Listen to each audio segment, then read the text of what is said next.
और बड़ा positive role इन्होंने प्ले किया है। जितने भी हमारे CSS PCS एस्पायरेंट्स क्वालिफाई हुए हैं, मोटिवेशन थी या जो आपका कॉज था वो अट्रैक्ट कर गया और वो दिन है आज तक मैं आपके साथ हूँ।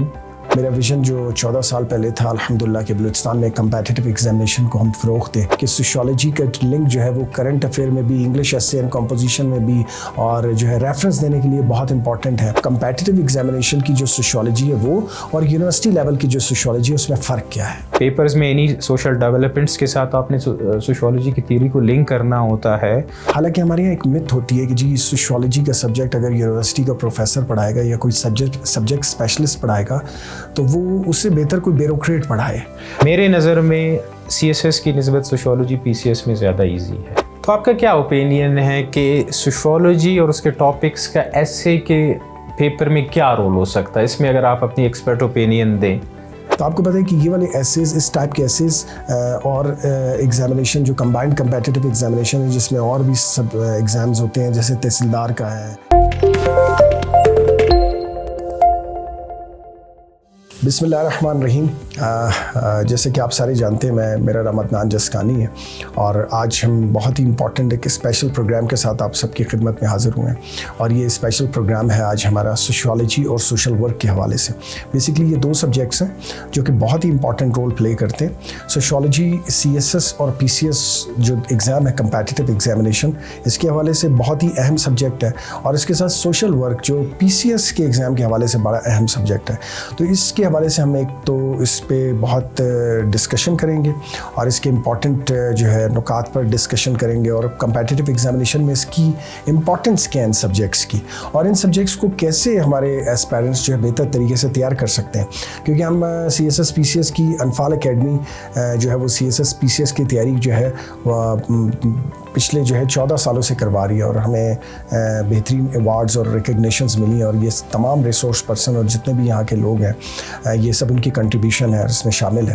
तो हम पर्सनली फील करते हैं कि ऐसे स्टूडेंट्स बलूचिस्तान के या पूरे पाकिस्तान के ऐसे स्टूडेंट्स जो हम तक नहीं पहुँच सकते या उनको एक प्रॉपर गाइडेंस, एक बेसिक गाइडेंस की ज़रूरत होती है, तो उसके लिए हम सोच रहे हैं कि आज का जो प्रोग्राम है वो खुसूसी हम रखें पर्टिकुलरली सोशियोलॉजी और सोशल वर्क के सब्जेक्ट के हवाले से। तो इसी के हवाले से आज हमने अपने जो है इस प्रोग्राम के अंदर एक बेहतरीन स्पेशलिस्ट सोशियोलॉजी और सोशल वर्क के जो है मोहम्मद ज़ाकिर साहब को जो है वो इनवाइट किया है। और ज़ाकिर साहब जो है हमारे फैकल्टी मेंबर भी हैं और university of Balochistan sociology department से इनका ताल्लुक़ है, वहाँ पे पढ़ाते रहे हैं और इनकी बड़ी कंट्रीब्यूशन है। पिछले कई दिहाई से ये जो है यूनिवर्सिटी में अपनी खिदमत जो है सरअंजाम दे रहे हैं। और अनफाल जब मैंने लॉन्च किया था तो उस वक्त से जो पहला बैच था अब तक, उस वक्त से अब तक ज़ाकिर साहब की कंट्रीब्यूशन अनफाल में रही है और बड़ा पॉजिटिव रोल इन्होंने प्ले किया है। जितने भी हमारे CSS PCS एस्पायरेंट्स क्वालिफाई हुए हैं और उनको सोशियोलॉजी के सब्जेक्ट के हवाले से इनकी एक्सपर्टीज़ रही है। तो वेलकम ज़ाकिर साहब हमारे इस अनफाल प्रोडक्शन हाउस में। थैंक यू, शुक्रिया अदनान साहब। सबसे पहले तो मैं आप लोगों का शुक्रिया अदा करना चाहूँगा कि आपने यहाँ मौका दिया अपना ओपिनियन बताने का। तो thank you very much for calling me here. आपके साथ काम करने का बड़ा अच्छा एक्सपीरियंस रहा। जैसे आपने ज़िक्र किया कि जब आपने पहला बैच इनिशिएट किया था तो आपने मुझे रिक्वेस्ट किया, मैं आपके रिक्वेस्ट पे यहाँ आया। तो मुझे जो आपकी मोटिवेशन थी या जो आपका कॉज था वो अट्रैक्ट कर गया और वो दिन है आज तक मैं आपके साथ हूँ। जितना मुमकिन हो सके मैं कंट्रीब्यूशन दे रहा हूँ। इसमें आप लोगों की सपोर्ट भी हमें चाहिए होती है, एडमिनिस्ट्रेशन की सपोर्ट भी चाहिए होती है। तो अल्हम्दुलिल्लाह कंट्रीब्यूशन देते आए हैं, अल्लाह ने मौका दिया, आइंदा भी हम आपके साथ ही रहेंगे। तो इस सिलसिले में अनफाल का बड़ा शुक्रिया, अनफाल ने इज़्ज़त बख्शी हमें। बहुत शुक्रिया ज़ाकिर साहब। ज़ाकिर साहब आपको पता होगा कि अनफाल प्रोडक्शन हाउस लॉन्च हुआ था बिकॉज़ आप हमारे हर इवेंट में होते हैं, फैकल्टी मेंबर्स जितनी भी है सारी, और आपको पता है हम बलूचिस्तान के हवाले से बड़े सीरियस हैं और आप जैसे लोगों के कंट्रीब्यूशन और तमाम जितने भी फैकल्टी मेंबर्स हैं, स्टाफ है और मैनेजमेंट की टीम है, इन सब ने बड़ा रोल प्ले किया। मेरा विजन जो 14 साल पहले था अल्हम्दुलिल्लाह कि बलूचिस्तान में कम्पिटिटिव एग्जामिनेशन को हम फ़रोग़ दें, उसमें आप लोगों ने भी उस पौधे को पानी दिया और वो पौधा अब दरख्त की शक्ल इख्तियार कर गया। तो इसमें हम असल में हम ये चाह रहे थे क्योंकि हमारे मुख्तलिफ टॉपिक्स पे एक्सपर्ट ओपिनियन होता है। So since you are means expert in sociology, आप अल्हम्दुलिल्लाह आपका MPhil भी हो चुका है और अब अब रिसेंटली आप जो है PhD भी कंप्लीट होने वाला है और आप जो है इस फील्ड के माहिर हैं और हमारे स्टूडेंट्स को अपने मुख्तलिफ जितने भी अभी हमारे स्टूडेंट्स जो असिस्टेंट कमिश्नर, डिप्टी कमिश्नर तक पहुंच चुके हैं और अब तो 19 से 20 में भी जाने वाले हैं कुछ स्टूडेंट्स, तो ये सारी कंट्रीब्यूशन में आपका भी बहुत बड़ा रोल है। तो हम ये चाहते थे, बेसिकली हम चाह रहे थे कि आज सोशियोलॉजी पे हम आपके साथ डिस्कस करें। आपको पता है मैं CSS PCS की काउंसलिंग पूरे पाकिस्तान में कर रहा हूँ और मुख्तलिफ तबके के लोग हमारे पास यहाँ पे आते हैं, तो सोशियोलॉजी के हवाले से मैं बहुत ज़्यादा खुद भी मोटिवेटेड हूँ कि सोशियोलॉजी का सब्जेक्ट हर CSS PCS एस्पायरेंट्स ज़रूर रखें, क्योंकि ये अच्छा सब्जेक्ट है, क्योंकि इसका लिंक ना सिर्फ क्योंकि मैं इंग्लिश एसे एंड कंपोजिशन पढ़ा रहा हूँ, मुझे पता है कि सोशियोलॉजी का लिंक जो है वो करंट अफेयर में भी, इंग्लिश एसे एंड कंपोजिशन में भी, और जो है रेफरेंस देने के लिए बहुत इंपॉर्टेंट है। और जितने भी सोशियोलॉजिस्ट हैं तो उनका रेफरेंस जो है वो एसे के अंदर बहुत वैलिड होता है और बहुत काउंट करता है। तो इस हवाले से मैं एक तो आपसे बड़ा आज हम डिस्कस करेंगे। तो पहला तो मेरा ये क्वेश्चन है कि आप मुझे बताइए कि आपका एक्सपीरियंस अनफाल एकेडमी में सोशियोलॉजी के हवाले से कैसा रहा, और दूसरा जो इम्पॉर्टेंट चीज़ ये है कि सोशियोलॉजी का सब्जेक्ट CSS PCS में आप क्या समझते हैं कि स्टूडेंट्स को ऑप्ट करना चाहिए, और ऑप्ट करने के साथ आप क्या समझते हैं कि इसमें कंपेटिटिव एग्जामिनेशन की जो सोशियोलॉजी है वो और यूनिवर्सिटी लेवल की जो सोशियोलॉजी है उसमें फ़र्क क्या है? थैंक यू अदनान साहब। पहले तो जैसे आपने कहा कि अनफाल एकेडमी में सोशियोलॉजी में मेरा एक्सपीरियंस कैसे रहा, तो मैं शुरू दिन से ही सोशियोलॉजी पढ़ाता आया हूँ, बड़ा अच्छा एक्सपीरियंस था। और अपनी दूसरी बात कही कि कॉम्पिटिटिव एग्ज़ाम में सोशियोलॉजी किन स्टूडेंट्स को ऑप्ट करना चाहिए, तो मैं हमेशा स्टूडेंट्स को कहता हूँ कि जिनका एप्टीट्यूड लेवल इस तरह का हो कि they are good at free writing, कि उनको कोई टॉपिक दिया जाए तो उस पर वो लिख सकते हैं, पैराग्राफ्स डेवलप कर सकते हैं, तो सोशियोलॉजी उनको ऑप्ट करना चाहिए। अब हमारे कुछ स्टूडेंट्स ऐसे होते हैं कि जो बुकिश नॉलेज को ज़्यादा फेवर करते हैं, किताब में जो चीज़ मौजूद है उसी को पढ़ के पेपर देंगे तो परफॉर्म कर पाएंगे, अदरवाइज़ नहीं। तो सोशियोलॉजी उन स्टूडेंट्स को ज़्यादा सूट करता है जो बुकिश नॉलेज पे ज़्यादा रिलाई नहीं करते, क्योंकि सोशियोलॉजी का जो पेपर है उसके दो एस्पेक्ट्स हैं। थ्योरेटिकल एस्पेक्ट उसका आपको किताब में मिल जाएगा, आप पढ़ लोगे, लेकिन उस थ्योरी को आपने लिंक करना है प्रैक्टिस के साथ। जो आपके करंट अफेयर्स हैं, आपका कोई भी करंट इशू आपसे पूछा जाएगा, आपको थ्योरी को लिंक करना पड़ेगा करंट अफेयर के साथ। थ्योरी तो आपको किताब में पढ़ लोगे, लेकिन करंट अफेयर के बारे में आपको अपनी सोसाइटी की थोड़ी बहुत नो आउ होनी चाहिए, तब आप उस पर एक अच्छा आंसर पेपर के दौरान प्रोड्यूस कर सकते हो और अपने एग्जामिनर के सामने रख सकते हो। फिर दूसरी बात ये कि यूनिवर्सिटी लेवल और PCS और कम्पिटिटिव एग्ज़ाम लेवल की सोशियोलॉजी में क्या फ़र्क है। अब यूनिवर्सिटी लेवल में आप उनको ग्रेजुएट लेवल की डिग्री देते हो, जिसमें मुख्तलिफ सोशियोलॉजी के सब टाइप्स पढ़ाए जाते हैं, सब कोर्सेज़ हैं, उनके सब ब्रांचेस हैं। यहाँ हमारा मकसद कम्पिटिटिव एग्ज़ाम में स्टूडेंट को सोशियोलॉजी का प्रोफेसर नहीं बनाना होता। हम स्टूडेंट के सामने ये मामला रखते हैं कि आप सोशियोलॉजी की तैयारी ऐसी करनी है कि जब आपके CSS में 100 नंबर का पेपर आपके सामने आएगा, या PCS में 150 नंबर का पेपर आपके सामने आएगा, तो आपकी तैयारी इस अंदाज़ में होनी चाहिए कि आप उस पेपर को बेहतरीन अंदाज में टैकल कर सको। क्योंकि CSS और PCS के स्टूडेंट्स की रिस्पॉन्सिबिलिटी ज़्यादा हैं, उनके सब्जेक्ट ज़्यादा हैं, वो एक कम स्पैन ऑफ टाइम में तमाम सब्जेक्ट्स के आलिम नहीं बन सकते। लेकिन हमारी कोशिश है कि उनकी तैयारी इस अंदाज़ में हो कि बेहतर पेपर के दौरान वो बेहतरीन परफॉर्मेंस दे सकें। और इसी सिलसिले में मैं पर्सनली कोशिश करता हूँ कि अपने लेक्चर्स को वक्त के साथ साथ चेंज करता रहूँ, क्योंकि आपको पता है सोशल डेवलपमेंट्स होती रहती हैं सोसाइटी के अंदर, और पेपर्स में इन्हीं सोशल डेवलपमेंट्स के साथ आपने सोशियोलॉजी की थ्योरी को लिंक करना होता है। तो मेरी कोशिश होती है कि अपने लेक्चर्स को करंट सिनेरियो के मुताबिक डेवलप करता रहूँ वक्तन, ताकि स्टूडेंट को आइडिया हो सके कि थ्योरी को उन्होंने प्रैक्टिस के साथ लिंक करना कैसे करना है। अगर ये मामला हो जाए तो वो बड़ा बेहतर परफॉर्म कर सकते हैं। बहुत ही अच्छा। देखें, अब ये एक बहुत अच्छा अवेयरनेस हो गया, क्योंकि हम भी जब सब्जेक्ट सिलेक्शन की काउंसलिंग करते हैं सोशियोलॉजी के हवाले से हम डिस्कस करते हैं, तो सोशियोलॉजी क्योंकि एक जर्नल है। अब लेट्स सपोज एक कैंडिडेट है जिसने कभी ज़िंदगी में सोशियोलॉजी का सब्जेक्ट नहीं पढ़ा, इवन उसे सिंपल डेफिनेशन भी नहीं आती सोशियोलॉजी की, जब अनफाल एकेडमी में एडमिशन लेता है उनकी सब्जेक्ट सिलेक्शन बनती है, क्योंकि ये हमारा एक एक्सपर्ट ओपिनियन होता है, तो हम उनको जब सब्जेक्ट सिलेक्शन पे काम करते हैं उनकी, तो हमें पता चलता है कि जी सोशियोलॉजी सोशल साइंसेस में एक ऐसा सब्जेक्ट है जो कोई भी बंदा एवरेज कैंडिडेट, चाहे वो उसने फिज़िक्स में एमएससी किया है, चाहे केमिस्ट्री में किया है, साइंस बैकग्राउंड है उसका, टेक्निकल सब्जेक्ट्स का बैकग्राउंड है, तो वो सोशियोलॉजी का सब्जेक्ट ऑप्ट कर सकता है। ना सिर्फ ऑप्ट कर सकता है बल्कि उसमें अपने आप को बेहतर करके अच्छा स्कोर भी कर सकता है। तो आपका इसके बारे में क्या ख्याल है? बिल्कुल अदनान साहब, अब स्टूडेंट चाहे प्योर साइंसेस का हो, मैनेजमेंट साइंसेस का हो, कोई आईटी प्रोफेशनल हो, आफ्टर ऑल वो सोसाइटी का ही एक फ़र्द है, माशरे का ही एक फ़र्द है।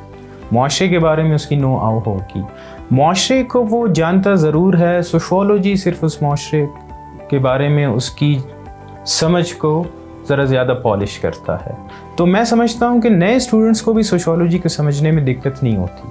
वजह यही है कि sociology is all about their society and they are already living in society. उनकी ऑब्जर्वेशंस हैं, वो सोसाइटी को जानते हैं, समझते हैं। अब उनकी समझ को यहाँ आपने लिंक करना है सब्जेक्ट के साथ। अच्छा, एक इसके साथ एक चीज़ लिंक करूँगा, सॉरी आपकी बात काट रहा हूँ, और ये बहुत इंपॉर्टेंट जो इसके साथ लिंक हो।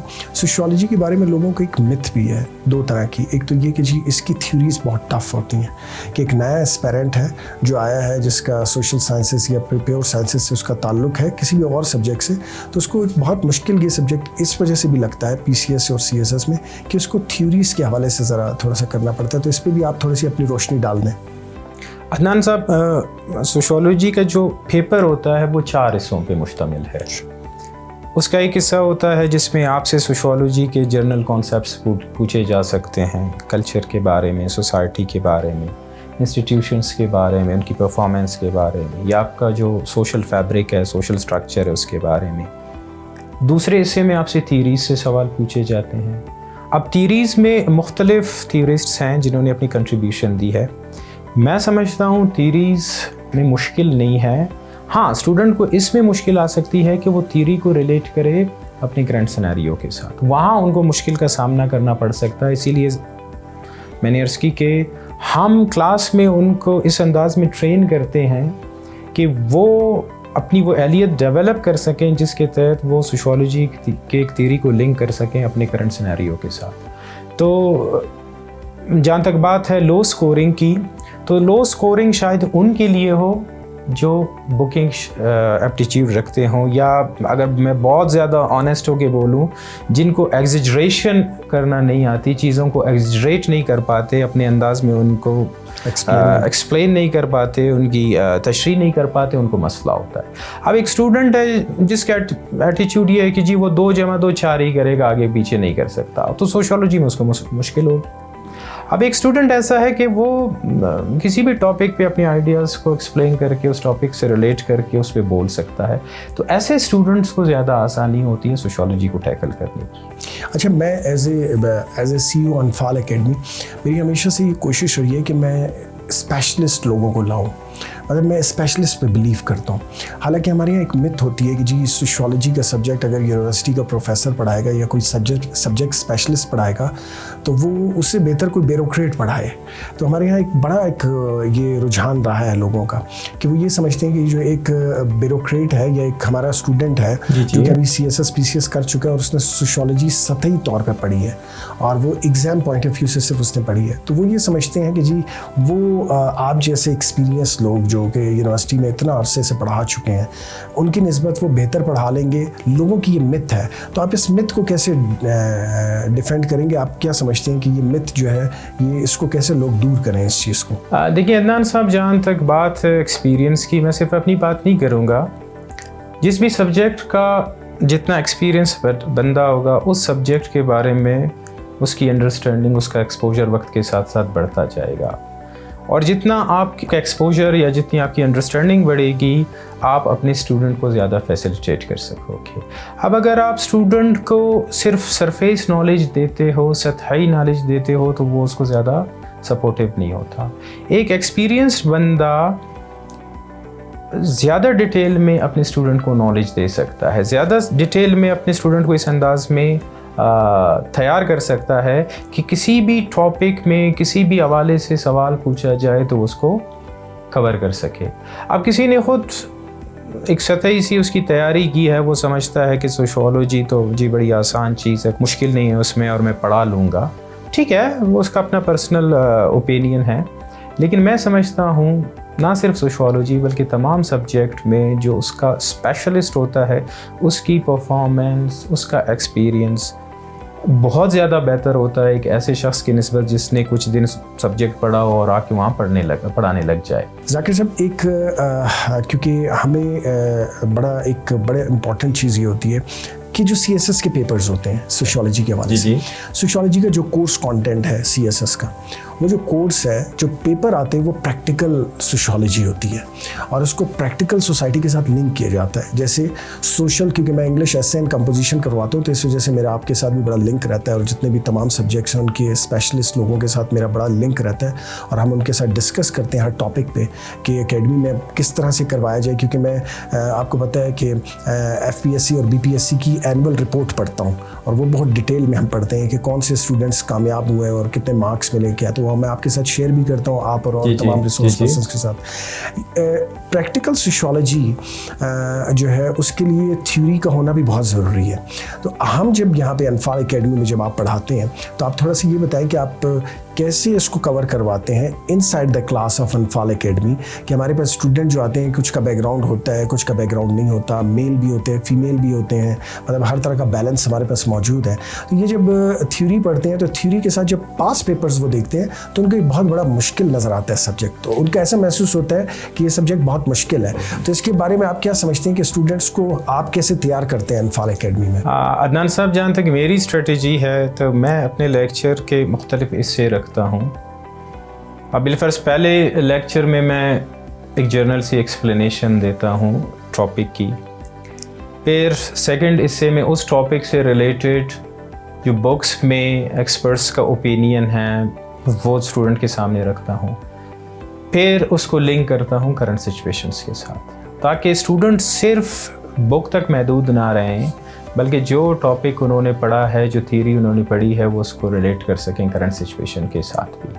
और तो ये पास्ट पेपर्स तो मेरे लेक्चर्स में मेरी कोशिश होती है कि मैं अपने लेक्चर्स ऐसे डिज़ाइन करूं जो पास्ट पेपर्स को कवर कर सकें। सही। क्योंकि आपने जैसे कहा कि स्टूडेंट्स पे एक बर्डन होता है सब्जेक्ट्स का और वो कहते हैं कि जी हम इसको हैंडल नहीं कर पा रहे, और वो जब पास्ट पेपर को कंसल्ट करते हैं तो उनको परेशानी होती है। तो मेरी कोशिश होती है कि लेक्चर अपने पास पेपर्स को मद्देनज़र रख के कवर करूं। और फिर दूसरा इसका एस्पेक्ट ये है कि स्टूडेंट की रीडिंग कम्प्रीहेंशन बेहतर हो।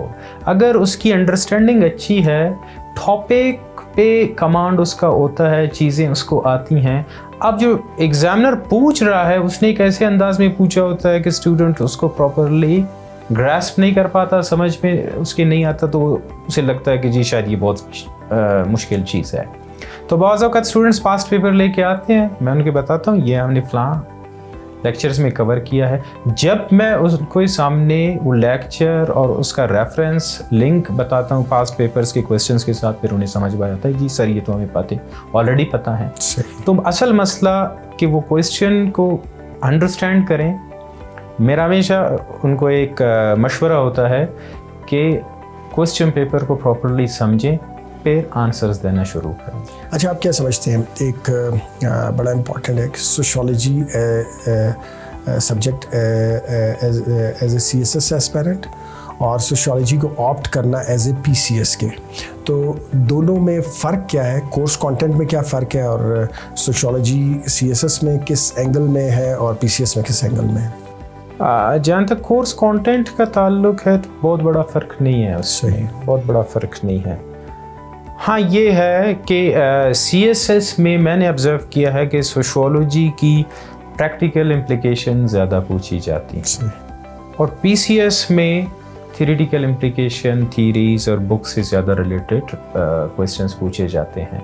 तो मेरे नज़र में CSS की निस्बत सोशियोलॉजी PCS में ज़्यादा इजी है, ज़्यादा आसान। हालांकि लोगों को ये भी मिथ है कि PCS का जो सोशियोलॉजी है वो बहुत मुश्किल होता है। वो उसकी शायद ये वजह ये है कि CSS में जनरल क्वेश्चंस आते हैं तो उनका कोई करंट अफेयर का एक बैकग्राउंड भी होता है, लिंक होता है, तो वो कुछ अपने से बना लेते हैं। PCS में क्योंकि टेक्निकल सोशियोलॉजी होती है और टेक्निकल सोशियोलॉजी को आप अपने तरफ से नहीं लिख सकते जब तक आपको पूरा थ्योरी ना आती हो समझ में। अच्छा, अब इसके साथ ही, क्योंकि यहाँ पे आपको पता है कि आपके दो सब्जेक्ट्स लिंक करते हैं, एक क्वेश्चन बड़ा इंपॉर्टेंट है, वो ये है कि सोशियोलॉजी और सोशल वर्क, क्योंकि आप सोशल वर्क भी यहाँ पे अनफाल में पढ़ा रहे हैं जी। और दोनों सब्जेक्ट्स आपस में मैच भी करते हैं, तो सोशियोलॉजी और सोशल वर्क का डिफरेंस भी थोड़ा सा आप बताएं ताकि एस्पायरेंट्स को ये ज़रा इसमें क्लियर हो। और दूसरा ये कि इसका PCS में क्या ट्रेंड है, क्योंकि CSS में सोशल वर्क नहीं है सब्जेक्ट, तो PCS में क्या ट्रेंड है, और दोनों सब्जेक्ट्स में से आप क्या समझते हैं किस सब्जेक्ट को ऑप्ट करना चाहिए, या कौन सा सब्जेक्ट किस तरह के स्टूडेंट को कौन सा सब्जेक्ट सूट करेगा। हम ये तो नहीं कह सकते कि कोई सब्जेक्ट अच्छा है या बुरा है, हम ये, आप क्या समझते हैं कि किस किस्म के स्टूडेंट्स को कौन सा सब्जेक्ट रखना चाहिए। अदनान साहब, जहाँ तक सोशियोलॉजी और सोशल वर्क का ताल्लुक़ है, तो इस ताल्लुक़ को आप ऐसे देख सकते हैं जिस तरह एक प्योर साइंस और एक प्रैक्टिकल साइंस या अप्लाइड साइंस का ताल्लुक़ होता है। सोशियोलॉजी आपको सोसाइटी की थ्योरी देती है और सोशल वर्क उस थ्योरी को प्रैक्टिकली इम्प्लीमेंट करके मास बेटरमेंट की कोशिश करता है। जहाँ तक कंटेंट का ताल्लुक़ है, तो ये हकीकत तो हमें मानना पड़ेगा कि सोशियोलॉजी का कंटेंट, सोशियोलॉजी का स्टॉक ऑफ नॉलेज कहीं ज़्यादा है सोशल वर्क की निस्बत। शायद ये भी एक आंसर है कि सोशियोलॉजी को सोशल वर्क की निस्बत ज़रा मुश्किल तस्वर किया जाता है। सोशल वर्क एक जर्नल या थ्योरेटिकल सब्जेक्ट से कहीं ज़्यादा एक प्रैक्टिकल सब्जेक्ट के तौर पे, एक प्रोफेशनल सब्जेक्ट के तौर पे लिया जाता है, और आपके जो पेपर्स भी होते हैं वो एक सोशल वर्कर का प्रैक्टिकल अप्रोच जानने की कोशिश होती है। सोशल वर्क 6 मेथड्स के गिर्द घूमती है। बुनियादी मकसद मास बेटरमेंट है, लोगों के सेल्फ डिटर्मिनेशन के राइट को प्रमोट करना है, जो मार्जिनलाइज्ड क्लास है उनके अपलिफ्ट, उनके वेलफेयर के लिए कोशिश करनी है। तो इस कोशिश में सोशल वर्कर 6 टेक्निक्स या 6 मेथड्स इस्तेमाल करते हैं। तो वो 6 मेथड्स बजाय सोशियोलॉजी की निस्बत ज़्यादा आसान है, क्योंकि अगर उन पे कंसंट्रेट किया जाए तो उनको एक कम स्पैन ऑफ टाइम में कंप्लीट किया जा सकता है। मेरे पास स्टूडेंट्स आते हैं, बाज़ औक़ात आप उन्हें रेफ़र करते हो, चूँकि मेरा सब्जेक्ट है, तो मैं उन्हें कहता हूँ कि जी, जहाँ तक बात आसानी और मुश्किल की है, मैं ये कहता हूँ कि सोशियोलॉजी का कंटेंट ज़्यादा है, सोशल वर्क का कम है। लेकिन मे भी कुछ स्टूडेंट्स ऐसे हों जिन्हें सोशियोलॉजी आसान लगे, सोशल वर्क मुश्किल लगे। तो कंटेंट की निस्बत सोशल वर्क एक शॉर्ट सब्जेक्ट है, जो मेरी अंडरस्टैंडिंग है उसके बारे में। लेकिन सोशियोलॉजी की थीरीज़ हैं, सोशियोलॉजी में सोशल प्रॉब्लम्स आप टैकल करते हो, सोशियोलॉजी में आप रिसर्च का पोर्शन टैकल करते हो, और सोशियोलॉजी के अपने जर्नल कॉन्सेप्ट्स हैं, तो वो उसको ज़रा एक ज़्यादा वसअत दे देते हैं सोशल वर्क की निस्बत। अदनान साहब, आप यहाँ पे एसे और कंपोजिशन की क्लास लेते हो, तो आपका क्या ओपिनियन है कि सोशियोलॉजी और उसके टॉपिक्स का एसे के पेपर में क्या रोल हो सकता है? इसमें अगर आप अपनी एक्सपर्ट ओपिनियन दें। ज़कीर साहब, बड़ा अच्छा और बड़ा इंपॉर्टेंट क्वेश्चन किया है, और जितने भी हमारे एस्पायरेंट्स हैं जो पूरे पाकिस्तान में हमें देखते हैं और एक्सपर्ट ओपिनियन मांगते हैं लाहौर, कराची, इस्लामाबाद से भी और बलूचिस्तान से भी, तो मैं आपको एक चीज़ बताऊं कि मैं पर्सनली ख़ुद सोशियोलॉजी सब्जेक्ट को बहुत बेहतर समझता हूँ। उसकी वजह यह है कि सोशियोलॉजी सब्जेक्ट के जो एंगल्स हैं, एक तो सोशियोलॉजिस्ट की जो थ्योरीज़ हैं, कार्ल मार्क्स की थ्योरी हो गई, दूसरी इनके नाम और इनके रेफरेंस और जितने भी सोशल इश्यूज़ हैं, जैसे सोशल प्रॉब्लम्स ऑफ पाकिस्तान पे एक एस्से आता है जो बार बार आ रहा है, कंसिस्टेंट तरीके से आ रहा है, PCS और CSS में दोनों में। सोशल प्रॉब्लम्स में हमारे मैरिजेस के इश्यूज़ हैं, अनएम्प्लॉयमेंट एक बहुत बड़ा इशू है, और गुड गवर्नेंस ऑफ कोर्स इसमें है, और जितने मामलात हैं। तो आपको पता है कि ये वाले एसेज, इस टाइप के एसेज और एग्जामिनेशन जो कंबाइंड कम्पिटिटिव एग्जामिनेशन है, जिसमें और भी सब एग्ज़ाम्स होते हैं, जैसे तहसीलदार का है, असिस्टेंट डायरेक्टर के मुख्तलिफ एग्ज़ाम्स हैं, जो एसेज जिसमें आते हैं, उसमें इन टॉपिक से लिंक बहुत एसे आता है। तो मैं ये as a CSS PCS English essay and composition के एक्सपर्ट के मेरी ये राय है कि ये जो सोशियोलॉजी का सब्जेक्ट है, हर उस बंदे को ऑप्ट करना चाहिए जो ये चाहता है कि उसका English essay and composition weak है, क्योंकि कंटेंट के लिए ये सब्जेक्ट बहुत इंपॉर्टेंट है। दूसरा इस सब्जेक्ट की जो इंपॉर्टेंस है वो ये है कि सोसाइटी से लिंक एग्जाम्पल्स, और दूसरा ये कि सोसाइटी में होने वाले तमाम सोशल साइंसेस में अगर कोई ऐसा सब्जेक्ट जिसका एसे के साथ, और एक एसे प्रॉपर पूरा एक एसे जो है वो CSS में, जैसे IR से एसेज आते हैं, सोशियोलॉजी से भी एक एसे लाजमी आता है। तो मैं ये समझता हूँ कि अगर कोई चाहता है कि उसका इंग्लिश एसे एंड कंपोजिशन जो है उसको बैकअप मिले, तो IR इंटरनेशनल रिलेशन के साथ साथ सोशियोलॉजी का सब्जेक्ट उसे ज़रूर ऑप्ट करना चाहिए। ये तो अच्छी बात है सर। अच्छा, अब मैं सोशल वर्क के हवाले से एक क्वेश्चन करता हूँ कि सोशल वर्क का एक तो कोर्स कंटेंट बता दें, और दूसरा ये कि सोशल वर्क का सब्जेक्ट जो है वो कितने इम्पॉर्टेंट मेजर उसके कौन से टॉपिक्स हैं, और PCS में सोशल वर्क जो है वो क्यों इतना पॉपुलर है, और मतलब इस पे तो डिस्कशन हो चुकी है, तो इस पे स्कोर कैसे किया जा सकता है? अदनान साहब, जैसे PCS और CSS के स्टूडेंट्स की कोशिश होती है कि कम वक्त में वो ज़्यादा बेहतर तैयारी कर सकें, तो सोशल वर्क में ये अपॉर्चुनिटी उनको हासिल है, क्योंकि सोशल वर्क का कंटेंट दूसरे सब्जेक्ट्स की निस्बत ज़रा कम है। उसके सर्टेन एरियाज़ हैं कि आपको सोशल वर्क की फ़िलासफ़ी का पता होना चाहिए, उसके प्रैक्टिसेस, उसके ऑब्जेक्टिव्स का पता होना चाहिए, या सोशल वर्क करते हुए किन प्रिंसिपल्स का ख्याल रखना है, या किन एथिकल वैल्यूज़ का ख्याल रखना है, या सोशल वर्क की कोड ऑफ कंडक्ट्स हैं, ये एरियाज़। फिर बात आ जाती है दोबारा उन 6 मेथड्स की तरफ जो प्रैक्टिकली सोशल वर्कर्स यूज़ करते हैं, जिनमें डायरेक्ट मेथड्स 3 हैं, जिनमें एक सोशल वर्कर का डायरेक्ट कांटेक्ट बनता है अपने क्लाइंट के साथ, जबकि 3 मेथड्स इनडायरेक्ट या सेकेंडरी हैं, जिनमें आपका डायरेक्ट कांटेक्ट तो नहीं बनता क्लाइंट के साथ, लेकिन मकसद वही है कि क्लाइंट की बेटरमेंट, उसकी अपलिफ्ट के लिए अपनी कोशिश करना है। इसके अलावा इसके सर्टेन एरियाज़ हैं। मेडिकल सोशल वर्क है, जिसमें एक सोशल वर्कर का किरदार किसी पेशेंट को मेडिकल केयर की फैसिलिटीज़ में देखा जाता है कि वो किसी पेशेंट को हील करने में डेवलप करने में क्या किरदार अदा कर सकता है। फिर सोशल वर्क साइकेट्री है, जिसमें आप एक साइकेट्रिस्ट का किरदार अदा करके अपने क्लाइंट को देखते हो। फिर चूँकि सोशल वर्क का काम वेलफेयर के मामलात के साथ है, डेवलपमेंट के प्रोजेक्ट्स के साथ है, तो आपको पता है कि हमारे माशरे में NGOs एक इम्पॉर्टेंट किरदार अदा करते हैं डेवलपमेंट के प्रोजेक्ट्स में, वेलफेयर के प्रोजेक्ट्स में। तो सोशल वर्क में हम ये भी देखते हैं कि NGOs किस तरह सोशल वर्क का काम कर रहे हैं, किस तरह के प्रोजेक्ट्स हैं, हेल्थ में उनके क्या कंट्रीब्यूशंस हैं, इन्वायरमेंटल प्रोटेक्शन में उनकी क्या कंट्रीब्यूशन है, या गुर्बत को ख़त्म करने में वो क्या किरदार अदा कर रहे हैं, माइक्रो क्रेडिट फाइनेंसिंग के ज़रिए, या स्किल बिल्डिंग के इनके क्या प्रोजेक्ट्स हैं। और सबसे इम्पोर्टेंट वुमेन एम्पावरमेंट के बड़े इम्पोर्टेंट प्रोजेक्ट्स चलाए जा रहे हैं NGOs की तरफ। तो NGOs के इन तमाम प्रोजेक्ट्स का मकसद भी बुनियादी तौर पे सोशल वर्क की सर्विसेज ही देना है। तो NGOs का किरदार भी हम कोर्स में देखते हैं। अब ये इसके कुछ स्पेसिफिक एरियाज़ हैं, स्टूडेंट अगर इनको कुछ टाइम दे तो वो बड़ा बेहतरीन पेपर कर सकता है, इसीलिए इसको पसंद किया जाता है। बहुत शुक्रिया जाकिर साहब, आज का प्रोग्राम बड़ा अच्छा रहा। आज मुझे उम्मीद है कि तमाम एस्पायरेंट्स को बलूचिस्तान में हमने कोशिश की है कि बहुत प्रॉपर तरीके से, क्योंकि अनफाल और आप हम सब जो है कोशिश कर रहे हैं कि बलूचिस्तान में कोशिश है हमारी, हाँ, तो इसमें ये कि उनको बहुत अच्छा एक प्रॉपर गाइडेंस मिली होगी।